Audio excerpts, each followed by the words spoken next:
Father.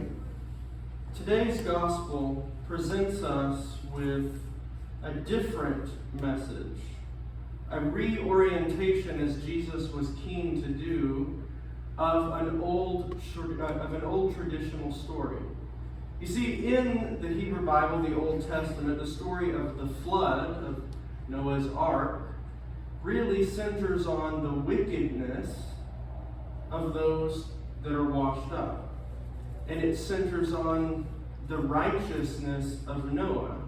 But Jesus presents a different focal point. One that moves from the sin of those in Noah's time to their lack of preparedness and calls us into preparation. How do we define this in today's terms?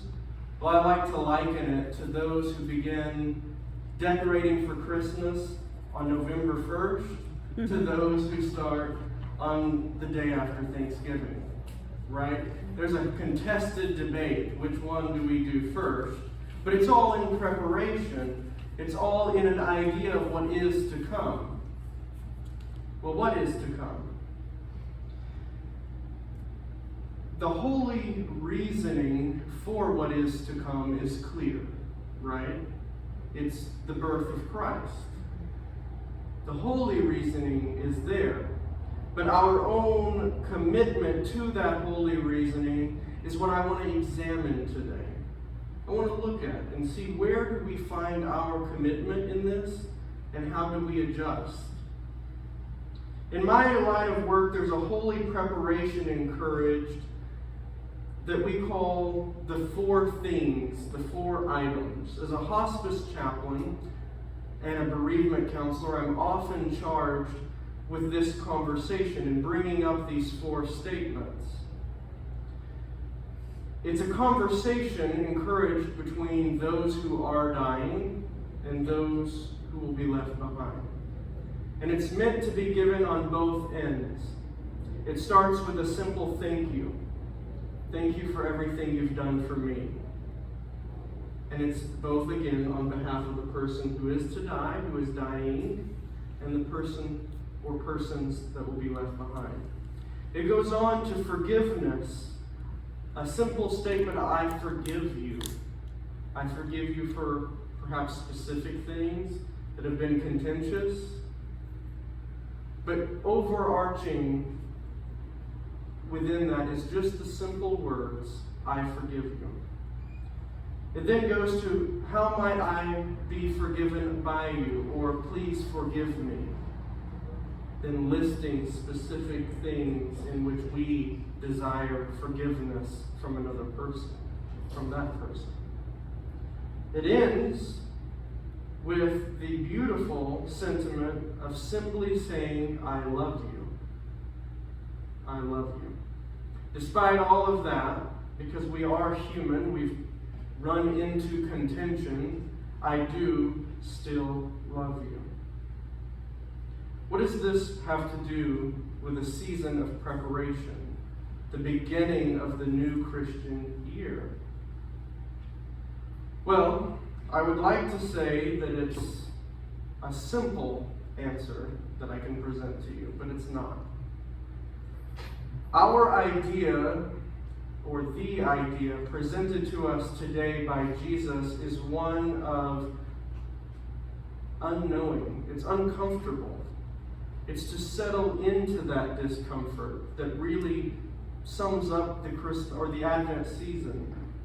The Advent season, though we know Christ is to come, was originally the season where there was no idea of a Savior who had been born yet. It was a season of discomfort. The Messianic promise, found in early, late prior to the first century Christianity, right? Really first century Christianity, because Jesus' birth can't be placed exactly at zero like we'd like, is this idea that someone was to come to set us free from the oppression of the Roman Empire. From oppression.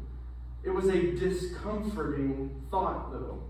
Can you imagine what it might be like to think, oh, there is a Savior to come, but I don't know when? Yeah, you probably can, because that's what this whole reading's about, right? We don't know when the time is coming for Jesus to return. It's all about discomfort. Not a discomfort unlike how hard it must be to offer those 4 statements that we just talked about. How hard is it to ask for forgiveness? How hard is it to forgive? And so our Christian promise, our Christian hope for a new year, for a season of discomfort, is to find comfort in one another. To find the comfort in the discomfort by being ready for more than just one day. It's not about Christmas, no matter how hard it might be to say that, to accept that. It's about today. It's about living for each other in a way that makes ourselves available to the experience of each day. A transcendent love that encompasses the core idea of the 4 statements I brought up. Thanking one another consistently, forgiving one another consistently, asking for forgiveness consistently. And above all, it's about reminding each other of the Christian love found in not only Christmas Day, but in every day between the start of a Christian year and the end of one.